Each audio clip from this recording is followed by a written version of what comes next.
Hey everybody, what's up? Okay, so today we're going to talk about smart weight loss goals or fitness goals, rather. It's important to understand the concept of setting and obtaining successful goals or obtaining goals successfully. A highly ineffective way to set a goal is to, have a general goal, like I want to lose weight. In this case, lose weight. That's an ineffective goal. That's not a great approach. It needs to be more specific than that, right? And which is the number one, the first rule of setting smart goals. And what I mean by smart goals here is specific, measurable, attainable, relative, and time bound. So we're going to talk just a second about each of these points here. But again, like we were talking about, having a general goal is not a good idea. Like that, most people who have the goal, most people want to get fitter, right? And a lot of people want to lose some weight. So, that's great, that's fantastic. But it needs to be specific, right? The more specific you are, then the better approach, the better you can attack and approach that goal. Therefore, by doing things, making sure we're not doing things that are not relative to that goal. So the more specific, the better. There's a lot of power to that. So let's start here. Let's say our goal is to lose 20 pounds. Okay? That's awesome. That's specific. That's a specific goal. Since it's a number, that's great because it's measurable, because it's a number. So that's awesome because we can measure that. We can measure if we actually lost 20 pounds or if we only lost 5 or maybe 10. So great. Okay. Measurable is great. So you can track progress and so you can test the result. If you're not testing, you're guessing, right? So that's crucial. That's crucial. Attainable. This is a big one. This is a big one right here. Attainable, because you have to make sure that you believe that it's within the realm of possibility, that you could actually have it, that you could actually do it. So you can't think, maybe your goal is to lose 100 pounds, but you don't have 100 pounds of extra body fat to lose. That's not an obtainable goal.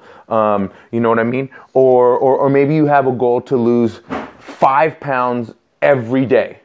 Well, is it possible to lose 5 pounds in a day? Sure, but not every day. So not every single day. So that's that's not sustainable. And so there you don't really believe you can do that. So you have to make sure that you believe that it's something that you can have, so that you have the gumption and the drive to stick with it, because you believe that you can actually do it. So attainable. It's got to be realistic, right?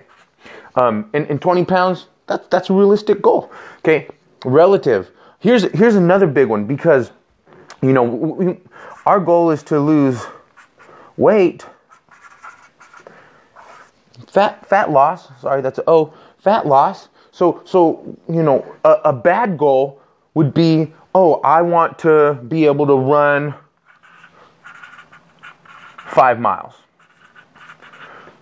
Now, running 5 miles isn't a bad goal to have.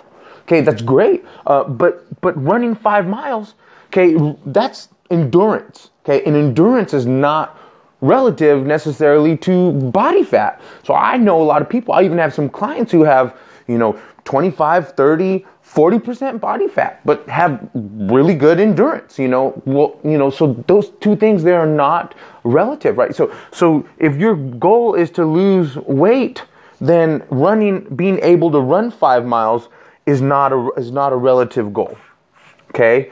So, maybe it would be, lose 20 pounds and get to, 19% body fat.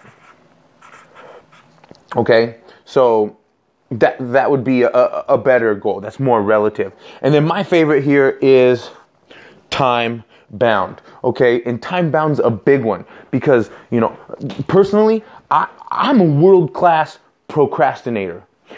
Honestly, I'm a world class procrastinator, and if I'm not bound by time, okay, then I'll put things off. So it's important to have yourself bound by that time goal. So maybe it's not someday.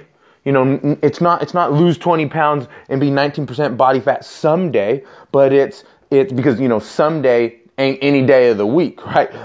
But also, this doesn't bound you. This is one of the most important aspects. So maybe it would be lose 20 pounds in the next 30 days. Okay? So now you have a goal. Now you have this specific goal that you must meet. Okay? Now you're bound by time. And if you lose 20 pounds in 31 days, okay, well, not that you would be upset, okay, but, you didn't hit this goal. And it feels a lot better to hit the goal in 30 days than it does in 31 or 40 days. So, again, make sure you set SMART goals. Be specific. Make sure it's measurable so you can track the progress. Make sure you believe you could actually do it. It's got to be relative to the specifics, okay? And then make sure it's time bound. Okay, guys, go after it. Make sure your goals are SMART.